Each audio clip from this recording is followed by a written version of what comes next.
नमस्कार। इस समय आगर जिला मुख्यालय से 60 किलोमीटर दूर ग्राम डोंगरगांव मौजूद है और आप यहां पर देख सकते हैं। अगर मेरे साथ मेरा कैमरामैन सहयोगी दिखा सके, अगर इधर देखेंगे तो ये अंतर्राज्यीय सीमा पर है, राजस्थान लगी हुई है और ये मध्य प्रदेश के आगर जिले का लास्ट गांव है डोंगरगांव, जहां पर यह धरना प्रदर्शन चल रहा है और भूख हड़ताल पर बैठे हैं। इन्हीं लोगों से जानेंगे क्या वजह है और किस कारण ये भूख हड़ताल कर रहे हैं, पूरी जानकारी यहाँ पर लेंगे।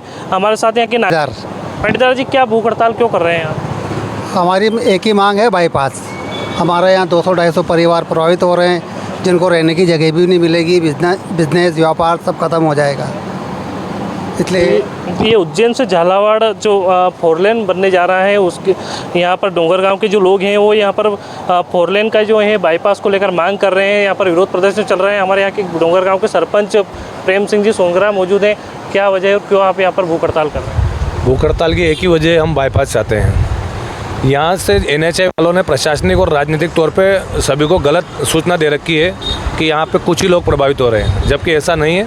यहाँ पर 203 लोग प्रभावित हो रहे हैं और उनकी नज़र में सिर्फ 29 लोग प्रभावित हो रहे हैं। और ज़िले की सबसे बड़ी पंचायत है, इसको उन्होंने दर्शा रखा है कि सबसे छोटा गाँव है। और जैसा कि उनका कहना है कि हम आपके यहाँ पर इसकी चौड़ाई कम करेंगे, तो जब आपको चौड़ाई कम करने का अधिकार है तो बाईपास निकालने का भी अधिकार है। तो हमारी तो सिर्फ एक ही मांग है कि आप यहाँ पर बाईपास निकालें, चाहे जैसे भी हो, बाईपास ज़रूरी है। अधिकारियों से बातचीत हुई है? हाँ, अधिकारियों से अब तक जो बातचीत हुई है उसमें सिर्फ आश्वासन दिया गया है, उचित मतलब जवाब किसी ने नहीं दिया है। पहले जब NHAI वाले के पास हम गए तो वो बोलते हैं कि हम इस गांव को उजाड़ कर रहेंगे, तो ये शब्द अच्छे नहीं लगते। और कलेक्टर साहब से हमारी बात हुई तो कलेक्टर साहब ने बोला है कि जो भी होगा आप लोगों के लिए, हम जितना भी सहयोग होगा आपके लिए सहयोग करेंगे। मगर अभी तक हमसे यहाँ आकर सिर्फ SDM साहब ने बात की है, जो भी मतलब इस तरीके से बात नहीं की है कि जिससे हमें थोड़ा सा संबल मिले। अभी तक जितनी भी बात हुई है हमारा धैर्य तोड़ने के लिए ही बात हुई है, और अब धीरे धीरे हमारा धैर्य भी जवाब देता जा रहा है। अब आगे से हम भी उग्र आंदोलन करने के लिए बाध्य हो जाएंगे। इसकी जवाबदारी सारी प्रशासन की ही रहेगी। कितने दिन से भूख हड़ताल पर बैठे? हम 21 तारीख से भूख हड़ताल पर बैठे हैं लगातार, तो अब तक भूख हड़ताल पर बैठे हैं।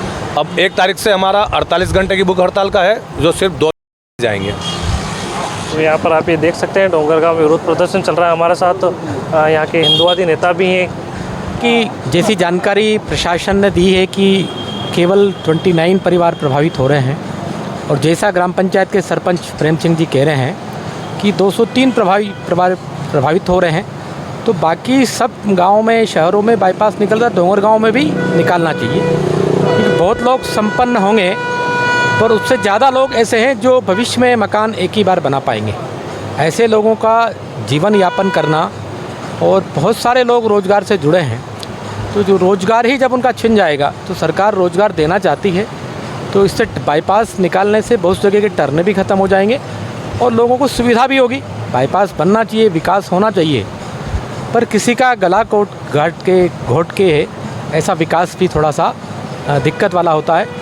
क्योंकि इतने दिनों से यहाँ के लोग नागरिक हड़ताल पे बैठे हैं, भूख हड़ताल कर रहे हैं। इनकी भावनाओं को भी समझते हुए विकास भी अवरुद्ध न हो और लोगों का जो नुकसान है वो भी नहीं हो, और बाईपास निकल जाए तो बहुत अच्छा रहेगा, यही हमारी भावना। तो ये आगर जिले में वहाँ के जो तनोड़ा के नागरिक हैं वो बाईपास नहीं निकले, इसकी मांग कर रहे हैं और यहाँ पर बाईपास की मांग हो रही है। और भी हमारे साथ मौजूद है। क्या नाम है? राजेश देशमुख, जागीरदार।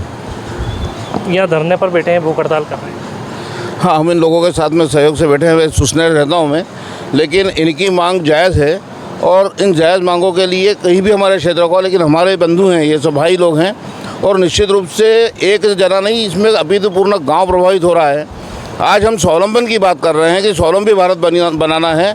हम स्वावलंबी भारत की ओर ये कर रहे हैं, हमारी दृष्टि है, हमारे प्रधानमंत्री माननीय यशस्वी प्रधानमंत्री की दृष्टि है। लेकिन हमारे यहाँ पे स्वावलंबन देना तो दूर की बात है, जिन स्वावलंबी हैं उनको भी हम जो है अवलंबन के लिए बना रहे हैं, क्योंकि उनके जितने भी यहाँ करीब 250 लोगों का रोजगार जुड़ा हुआ है इस रोड से, और उनने अपने जीवन में छोटा सा ग्रामीण क्षेत्र है, तो काश्तकारों ने एक ईंट जोड़ के अपनी जो है मेहनत से जो मकान बनाए वो भी ध्वस्त हो रहे हैं, उनकी दुकानें जो उन मकानों में वो भी जा रही है, और सारे करीब 250 लोगों का रोजगार यहाँ पे जो है प्रभावित हो रहा है। हम यदि रोजगार नहीं दे सकते तो कम से कम किसी का छीनना नहीं चाहिए। हम स्वावलंबन की ओर आज बढ़ रहा है भारत, और भारत जो है लोकल फॉर वोकल को हम ये उन्नत मतलब दे रहे हैं, प्रोग्रेस दे रहे हैं। तो निश्चित रूप से इसके तरफ शासन को ध्यान देके, और इसमें अन्यत्र बहुत पीछे जो है पूरी बिल्डिंग रखी हुई है जो शासन की ही है, तो उसमें बाईपास निकाल देना चाहिए। तो आप ये देख सकते हैं 21 तारीख से डोंगरगांव में भूख हड़ताल जारी है और अगर इन लोगों का कहना है अगर मांगे पूरी नहीं हुई तो ये आगे भी भूख हड़ताल जारी रखेंगे। कैमरामैन राजपाल के साथ समृत सिंह राजपूत, MP न्यूज़, आगरमालवा।